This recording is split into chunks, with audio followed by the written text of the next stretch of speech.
నమస్కారం. టీజీఫీ news TV వార్తలకు స్వాగతం. ముందుగా వార్తల్లోని ముఖ్యాంశాలు. కల్తీ పాలు, కలుషిత నీటిపై అధికారులను ప్రశ్నించిన సీఎం. ప్రజల ఆరోగ్యంపై నిర్లక్ష్యం అస్సలు సహించబోమన్న సీఎం. కలెక్టర్లు క్షేత్రస్థాయిలో పర్యటించాలని చంద్రబాబు ఆదేశం. కల్తీ ఘటనలపై అధికారులకు సీఎం హెచ్చరిక. రాహుల్ గాంధీపై ఘాటు విమర్శలు చేసిన కేటీఆర్. స్పీకర్ నిర్ణయంపై రాహుల్ గాంధీ సమాధానం చెప్పాలన్న కేటీఆర్. ప్రజాస్వామ్యంపై దాడి చేస్తున్నారన్న రాహుల్పై కేటీఆర్. స్పీకర్ కు సన్మానం చేద్దామని వ్యాఖ్యానించిన కేటీఆర్.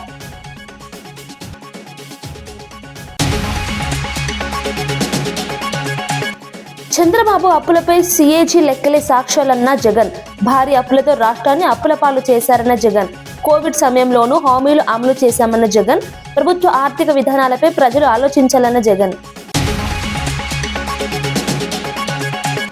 కాంగ్రెస్ ప్రభుత్వం దోపిడీ చేస్తుందన్న శ్రావణ్ దాసోజు. మైనింగ్ అక్రమాలపై ప్రభుత్వంపై దాసోజు ఆరోపణలు. వనరులను దోచుకుంటున్నారన్న ఎమ్మెల్సీ దాసోజు.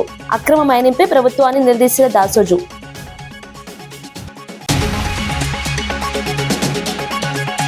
యుద్ధ ప్రభావం పేరుతో తప్పుడు ప్రచారమన్న ఆనం. ఆక్వా రైతుల సమస్యలకు యుద్ధంతో సంబంధం లేదన్న ఆనం. తప్పుడు ప్రచారం వల్ల రైతులు నష్టపోతున్నారన్న ఆనం. సందేహాలుంటే ప్రభుత్వాన్ని సంప్రదించాలన్న ఆనం.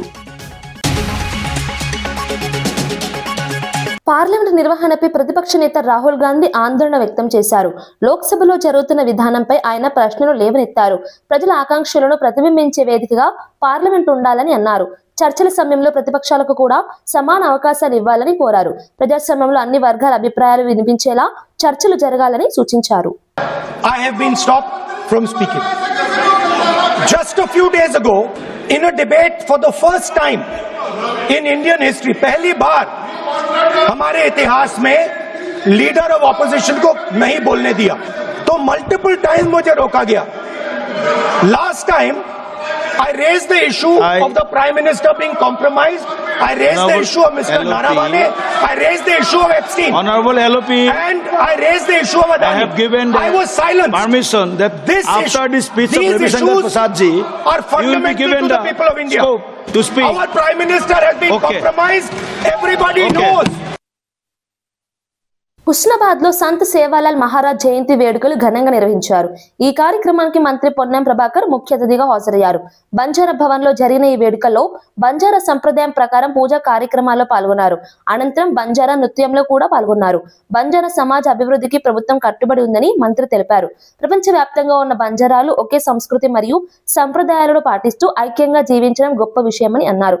వచ్చే సంవత్సరం నుంచి సంత్ సేవాలాల్ జయంతిని ప్రభుత్వ పరంగా మరింత ఘనంగా నిర్వహిస్తామని చెప్పారు. అదే క్రమంలో మన ప్రజాపాలన ప్రగతి ప్రణాళిక అనే కార్యక్రమంలో భాగంగా వాటి వల్ల నష్టాలకు సంబంధించి కానీ ఏదైతే పట్టణాన్ని డెవలప్మెంట్ చేసే దానిలో కనీస మౌలిక సదుపాయాలకు సంబంధించి అన్ని అంశాలు సమస్యలు ఒకేసారి తీరవు.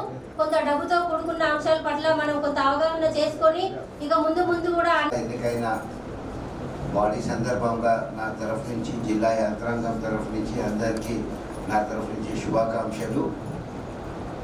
ఇది మీ యొక్క ప్రజా సేవలో ప్రస్తావనలో మొదటి మున్సిపల్ బోర్డ్ మీటింగ్.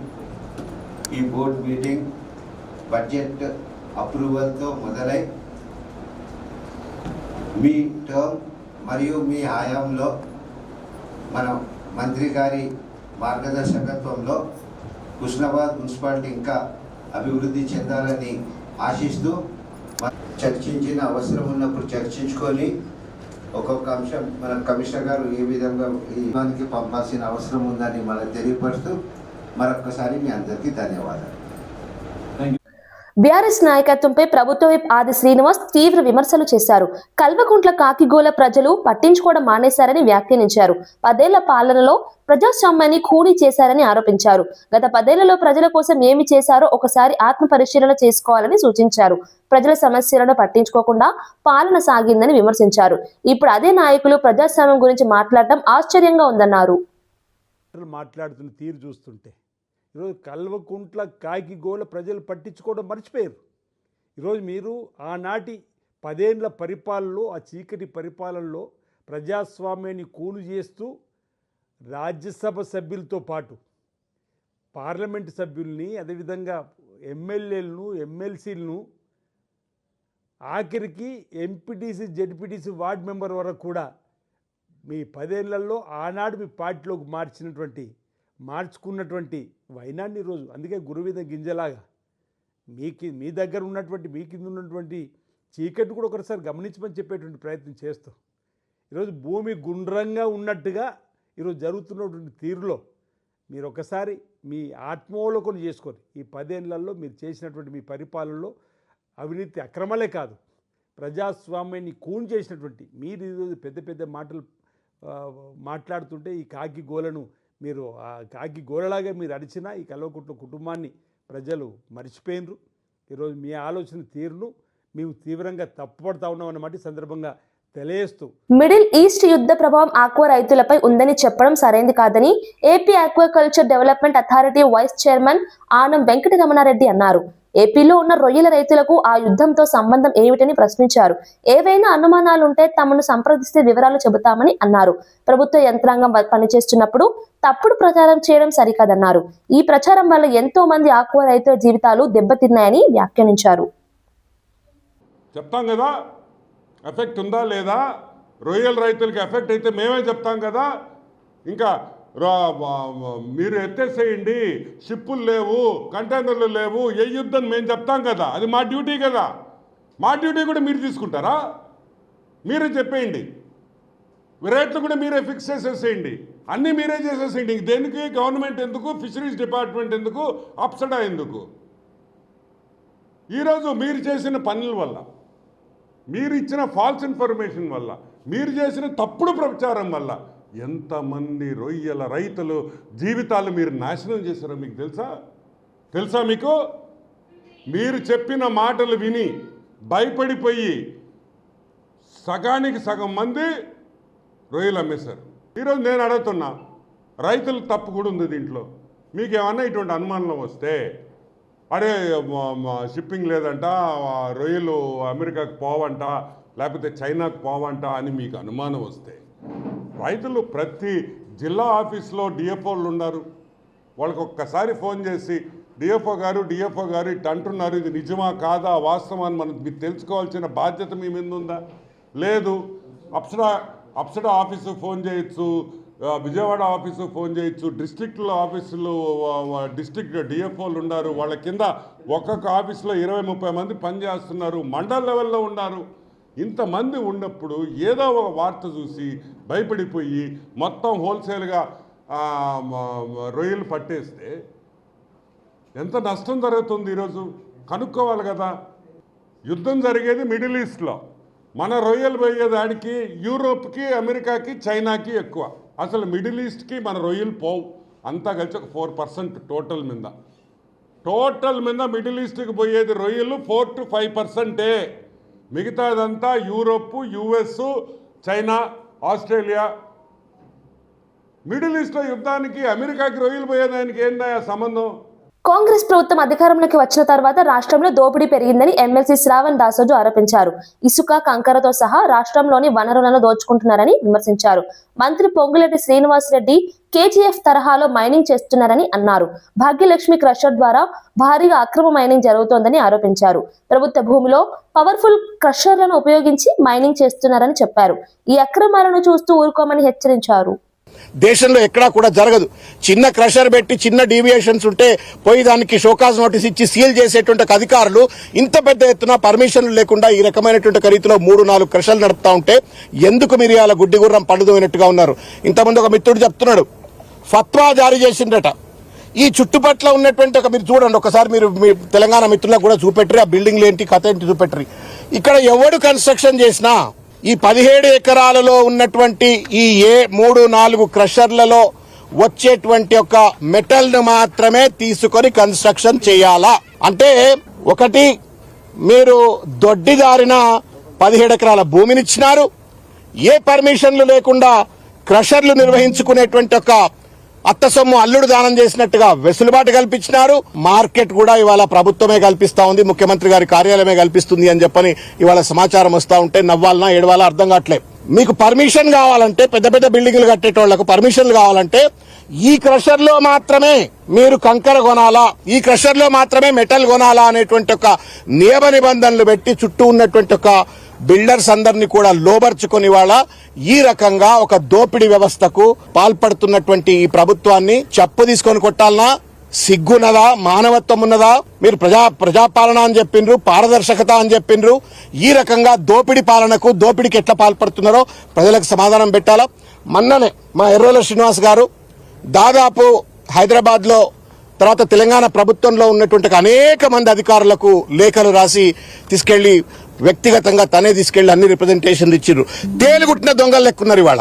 ఒక్కడు మాట్లాడతలేడు. డైరెక్టర్ మైనింగ్ మాట్లాడు, జిల్లా కలెక్టర్ మాట్లాడు, అసిస్టెంట్ డైరెక్టర్ మైనింగ్ మాట్లాడాడు. ఎవరు మాట్లాడతలేరు. మానస హిల్స్ లో జరుగుతున్నటువంటి ఒక దోపిడిని, కేజీఎఫ్ లాంటి విధ్వంసానికి సంబంధించి కంప్లైంట్లు ఇస్తే ఒకడు మాట్లాడతలేడు. మళ్ళీ వాళ్ళ భాగ్యలక్ష్మి దగ్గరకు వచ్చినాం. మొత్తం హైదరాబాద్ ఔటర్ రింగ్ రోడ్ పరిధిలో ఇదే రకమైనటువంటి ఒక మైనింగ్ల పేరు మీద విధ్వంసం జరుగుతూ ఉంది. రేవంత్ రెడ్డి గారు, ఈ ప్రభుత్వ పెద్దలు మీరు అనుకుంటున్నారేమో పిల్లి కళ్ళు మూసుకొని పాలు తాగినట్టుగా మమ్మల్ని ఎవరు పట్టించుకోవట్లేదని. తస్మాత్ జాగ్రత్త, బీఆర్ఎస్ పార్టీ ఉన్నది. ఈ దోపిడిని, ఈ విధ్వంసాన్ని వ్యతిరేకంగా తప్పనిసరిగా ప్రజాయుద్ధం చేపడతాం. ఈ పోరాటం ఇంతటితో ఆగదు. మేము నిన్న కంప్లైంట్లు ఇచ్చినాం, రేపు కోర్టు తలుపులు తడతాం, రేపు నేషనల్ గ్రీన్ ట్రిబ్యునల్ దగ్గరికి వెళ్తాం. మొత్తానికి మీ దోపిడిని దేశ ప్రజలందరికీ తెలియజేసేట రీతిలో తప్పనిసరిగా మా పోరాటం భవిష్యత్తులో ఉంటుంది. రాహుల్ గాంధీపై బీఆర్ఎస్ వర్కింగ్ ప్రెసిడెంట్ కేటీఆర్ తీవ్ర విమర్శలు చేశారు. స్పీకర్ గడ్డం ప్రసాద్ కుమార్ కు సన్మానం చేద్దామని అనుకుంటున్నామని వ్యాఖ్యానించారు. భారతదేశ చరిత్రలో ఇంత అద్భుతమైన నిర్ణయం ఇప్పటి వరకు ఏ స్పీకర్ తీసుకోలేదని అన్నారు. ప్రజాస్వామ్యం మరియు రాజ్యాంగంపై రాహుల్ గాంధీ బహిరంగ దాడి చేస్తున్నారని విమర్శించారు. రాహుల్ గాంధీకి సిగ్గు ఉంటే పార్టీ ఫిరాయింపుల అంశంపై సమాధానం చెప్పాలని డిమాండ్ చేశారు. ఈ వ్యాఖ్యలతో తెలంగాణ రాజకీయాల్లో మరోసారి వాగ్వాదం మొదలైంది. రెండు కూడా ఎలక్షన్ కమిషన్ వెబ్సైట్లు ఉన్నాయి.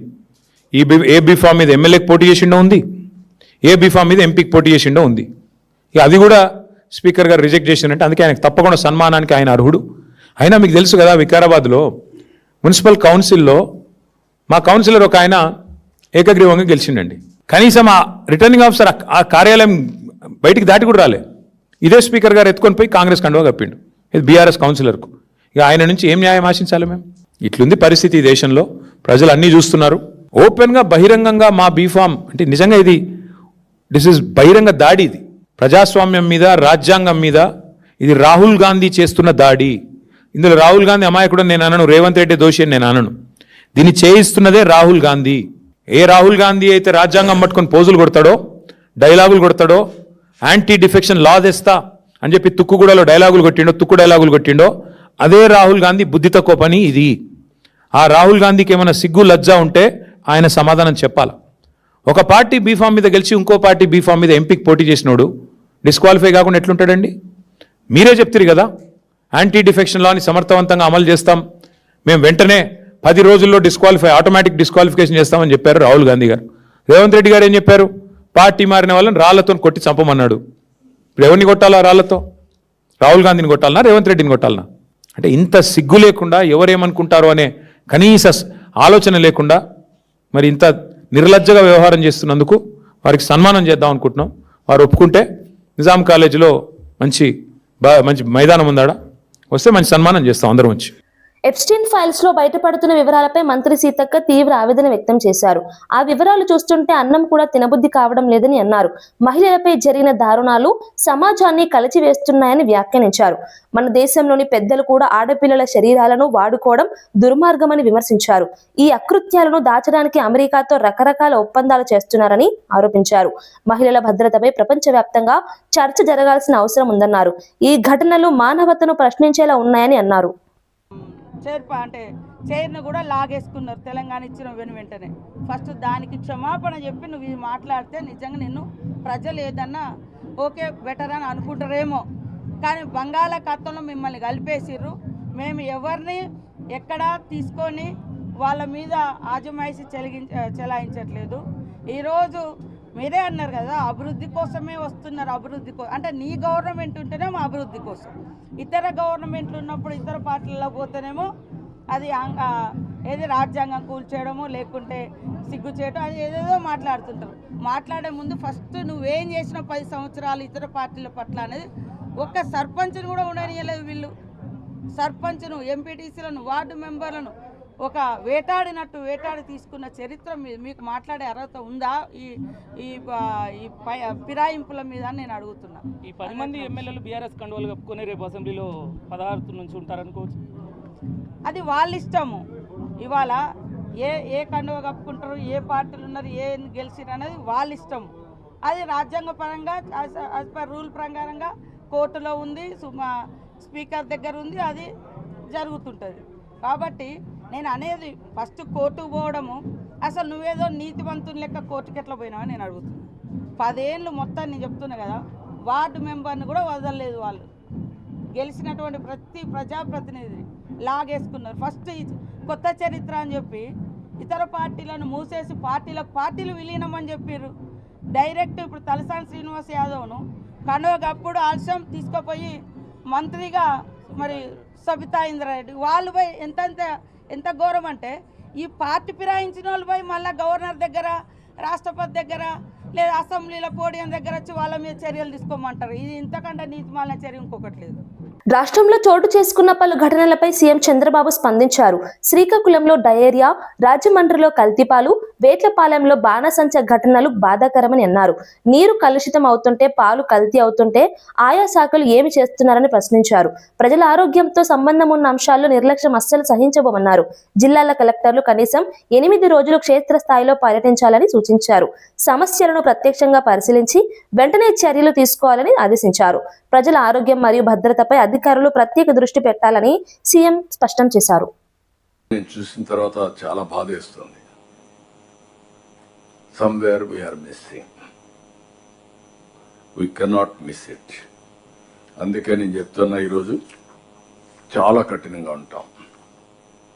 ప్రజల ప్రాణాలపైన లెక్క లేకుండా కొంతమంది బిహేవ్ చేస్తే అలాంటి వాళ్ళని అప్రమత్తంగా ఉండే స్వార్థం ఎప్పుడూ సమాజంలో ఉంటుంది. అవకాశాలు ఎట్లయితే ఉన్నాయో ఛాలెంజెస్ కూడా వస్తూ ఉంటాయి. మనం ఫ్రీగా ఉన్నామంటే ఉదాసీనత వల్ల అడ్మినిస్ట్రేషన్ కింది వాళ్ళు కొంతమంది స్వార్థపరులు వచ్చి ఇవన్నీ చేసే పరిస్థితి వస్తుంది. ఈరోజు water contamination, is it not our responsibility? 3, food adulteration, what safety, food safety department is doing. 3వది ఈ బాణసంచాలు, ఇవన్నీ కూడా ఎక్స్ప్లోజివ్ ఉన్నప్పుడు what are all the safety measures we're taking? It is not on paper.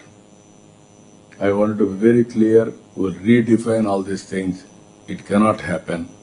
Anybody will commit failure ఉంటే concern officers పైన, ప్రజలు కూడా పిచ్చిగా చేస్తే వాళ్ళపైన కూడా కఠినంగా యాక్షన్లు తీసుకుంటే తప్ప ఏ కొద్ది మంది స్వార్థం కోసం సమాజంలో ఇలాంటి జరగడానికి వీలు లేదు. అందుకే నేను ఒకటే చెప్తున్నా, all collectors, minimum 8 days in a month you must be in field. Then only you will have a grip. ఇప్పుడు nowadays మీ కంప్యూటర్ ఇప్పుడు పెట్టుకుంటే ఎక్కడికి పోయినా మీకు సేమ్ థింగ్. 8 days ఫీల్డ్ లో ఉండాలి, ప్రజల్ని ప్రిపేర్ చేయాలి, అధికార యంత్రాంగాన్ని అప్రమత్తం చేయాలి. వెలుగుమట్ల ఘటనపై బీఎస్పీ నాయకుడు ఆర్ఎస్ ప్రవీణ్ కుమార్ తీవ్ర వ్యాఖ్యలు చేశారు. మహాత్మా గాంధీ మనవడు తుషార్ గాంధీ విగ్రహం అవసరం లేదని చెప్పినా ప్రభుత్వం పట్టించుకోలేదని అన్నారు. పేదల ఇళ్లను కూల్చివేయడం అన్యాయమని విమర్శించారు. వెలుగుమట్ల గాజాగా మారిందని, రేపు తెలంగాణ మొత్తం గాజాగా మారే ప్రమాదం ఉందని వ్యాఖ్యానించారు. రాజేంద్రనగర్, మానస హిల్స్ ప్రాంతంలో అనుమతులు లేకుండా కొండలను తవ్వుతున్నారని ఆరోపించారు. అనంతరం రాత్రికి రాత్రే పెయింట్ వేసి సంబంధం లేదని చెప్పడం సరైంది కాదన్నారు. మంత్రి పొంగులేటి వ్యాఖ్యలను కూడా తీవ్రంగా ఖండించారు. పేదలను పెయిడ్ బ్యాచ్ అంటూ ఆరోపించడం బాధాకరమని అన్నారు. మరి ఏదైతే టిప్పు ఖాన్ బ్రిడ్జ్ దగ్గర ఉండే ఇండ్లు ఉన్నాయో అవి కూడా విధ్వంసం కాబోతున్నాయి. లంగరోస్ విధ్వంసం కాబోతున్నది. ఇలా మన కళ్ళ ముందరనే కోకాపేట, అదే విధంగా వట్టినాగులపల్లి మన కళ్ళ ముందరనే విధ్వంసం అవుతున్నాయి. మన దాసోజీ శ్రవణ్ గారు మేమందరం కూడా ఇక్కడికి పోయి వచ్చినాం. ఇక్కడ మానస హిల్స్ పోయి అక్కడ కూడా ఓపెన్ గా విధ్వంసం అవుతుంది. సిగ్గు లేకుండా మళ్ళీ పొంగులేటి శ్రీనివాసరెడ్డి గారు అంటున్నారు ఆ మానస రాఘవ కన్స్ట్రక్షన్ సంబంధం లేదంటున్నాయా? శ్రీనివాసరెడ్డి గారు మీరు ఎట్లా మాట్లాడుతున్నారో అసలు అర్థం కావడం లేదు. మీరు ఒక రోజు ముందు దాని మీద కంటైనర్ మీద రాఘవ కన్స్ట్రక్షన్ ఉంటుంది, రాత్రికి రాత్రి బీఆర్ఎస్ పార్టీ బృందం వస్తుందనగానే మీరు ఆ బోర్డు మొత్తం కూడా మార్చేసిందంటే మీరు నిజంగా తేలు కుట్టిన దొంగలు, పట్ట పగలే దొంగతనం చేస్తున్నారు. సిగ్గు లేకుండా ఈ పేద ప్రజలను ఇప్పుడు మళ్ళీ పెయిడ్ బ్యాచ్ అంటున్నారు. పేద ప్రజలను ల్యాండ్ మాఫియా అంటున్నారు. నిజంగా ల్యాండ్ మాఫియా ఎవరు? వట్టినాగులపల్లి గుట్టలను మింగుతున్నది ఎవరు? కోకాపేట గుట్టలను మింగుతున్నది ఎవరు? ఈ కంకరను మింగుతున్నది ఎవరు? మీరు ల్యాండ్ మాఫియా, మీరు పెయిడ్ బ్యాచ్, మీరు అధికారులను పెయిడ్ బ్యాచ్ గా మారుస్తున్నారు. చివరిగా ఒక్కటే చెప్తున్నాం అధికారులారా, నేను మళ్ళీ చెప్తున్నా, మా పార్టీ మొదటి నుంచి చెప్తుంది, మీరు చట్ట ప్రకారం ఉద్యోగం చేసినంత వరకు మేము సపోర్ట్ చేస్తాం. మీరు మాకు ఫేవర్ చేయాల్సిన అవసరం లేదు. మీరు చట్ట ప్రకారం ఉద్యోగం చేయండి. లేకపోతే మాత్రం రాబోయే రోజుల్లో బీఆర్ఎస్ పార్టీ అధికారంలోకి వచ్చిన తర్వాత అదే చట్ట ప్రకారంగా మీ అందరి మీద కూడా ట్రిబ్యునల్ వేసి మీ అందరి మీద యాక్షన్ తీసుకుంటాం. రాష్ట్ర ఆర్థిక పరిస్థితిపై మాజీ ముఖ్యమంత్రి జగన్ తీవ్ర విమర్శలు చేశారు. చంద్రబాబు ఆర్థిక విధ్వంసానికి సిఏజీ లెక్కలే సాక్ష్యాలని వ్యాఖ్యానించారు. 2024 నుంచి 2025 ఆర్థిక సంవత్సరంలో 81,000 కోట్లకు పైగా అప్పులు చేశారని తెలిపారు. అలాగే 2025 నుంచి 2026 ఆర్థిక సంవత్సరంలో కేవలం 10 నెలల్లోనే 87,000 కోట్ల అప్పు చేసినట్లు చెప్పారు. తమ హయాంలో కోవిడ్ వంటి క్లిష్ట పరిస్థితులు ఉన్నప్పటికీ ప్రజలకు ఇచ్చిన హామీలన్నీ అమలు చేశామని అన్నారు. అయితే ఇప్పుడు సూపర్ 6 లేదా సూపర్ 7 పథకాలు లేకపోయినా భారీగా అప్పులు చేస్తున్నారని విమర్శించారు. ప్రభుత్వ ఆర్థిక విధానాలపై ప్రజలు ఆలోచించాలని పిలుపునిచ్చారు. జగన్ చేసిన ఈ వ్యాఖ్యలు రాష్ట్ర రాజకీయాల్లో చర్చకు దారితీశాయి. క్రమం తప్పకుండా మేము ఇచ్చిన మాటలన్నీ కూడా నెరవేర్చుకుంటూ మేనిఫెస్టో అమలు చేసినాం. అలాంటి డిసిప్లిన్ చూపించిన పరిస్థితులు కూడా మాలో ఉన్నాయి. ఇలాంటి పరిస్థితుల్లో కూడా ఒకసారి గమనిస్తే ఏ రకంగా యాజ్ అ పర్సంటేజ్ ఆఫ్ అప్పులు as a percentage of total expenditure చూస్తే ఏ రకంగా 2019-20లో 25.59, కోవిడ్ 2020-21లో కోవిడ్ టైంలో కాస్త పెరిగింది 31.82కి వచ్చింది. తర్వాత మళ్ళా ఫిజికల్ డిసిప్లిన్ తీసుకొచ్చినాం. 21-22లో ఏకంగా 14%కి తగ్గించినాం, 14.08%. 22-23లో కూడా 24.97%. 23-24 చివరి సంవత్సరంలో కూడా మా physical deficit as a percentage of total expenditure చూస్తే 26.52%. అదే చంద్రబాబు నాయుడు గారి హయాంకి ఒక్కసారి గమనిస్తే 2024-25లో ఏకంగా ఎలాంటి స్కీములు లేకపోయినా, సూపర్ 6, సూపర్ 7 లాంటి స్కీములు ఏవి లేకపోయినా, గతంలో మా ప్రభుత్వంలో ఉన్న పథకాలన్నీ రద్దు చేసిన ఏకంగా fiscal deficit as a percentage of expenditure, అంటే అప్పులు as a percentage of total expenditure 2024-25లో 32.5%కు పెరిగింది.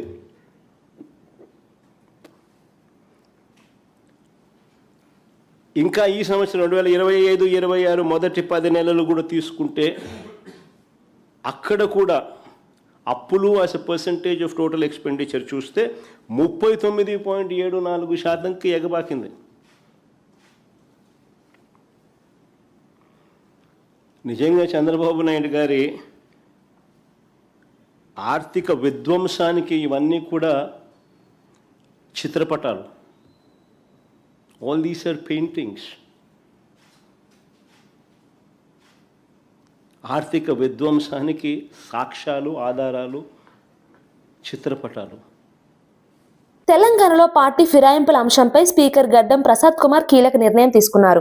ఎమ్మెల్యేలు కడియం శ్రీహరి, దానం నాగేందర్పై దాఖలైన అనర్హత పిటిషన్లను స్పీకర్ డిస్మిస్ చేశారు. 2 ఎమ్మెల్యేలు పార్టీ మారినట్లు ఆధారాలు లేవని స్పష్టం చేశారు.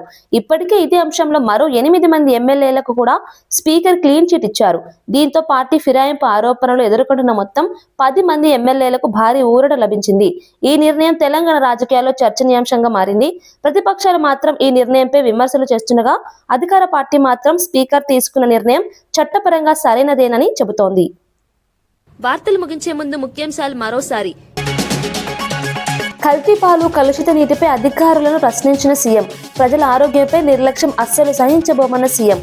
కలెక్టర్లు క్షేత్రస్థాయిలో పర్యటించాలని చంద్రబాబు ఆదేశం. కల్తీ ఘటనలపై అధికారులకు సీఎం హెచ్చరిక. రాహుల్ గాంధీపై ఘాటు విమర్శలు చేసిన కేటీఆర్. స్పీకర్ నిర్ణయంపై రాహుల్ గాంధీ సమాధానం చెప్పాలన్న కేటీఆర్. ప్రజాస్వామ్యంపై దాడి చేస్తున్నారన్న రాహుల్పై కేటీఆర్. స్పీకర్ కు సన్మానం చేద్దామని వ్యాఖ్యానించిన కేటీఆర్.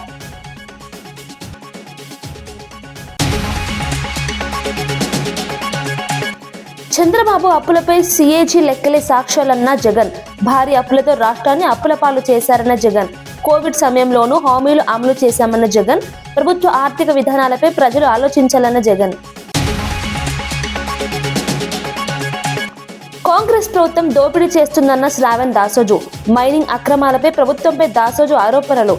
వనరులను దోచుకుంటున్నారన్న ఎమ్మెల్సీ దాసోజు. అక్రమ మైనింగ్పై ప్రభుత్వాన్ని నిలదీసిన దాసోజు.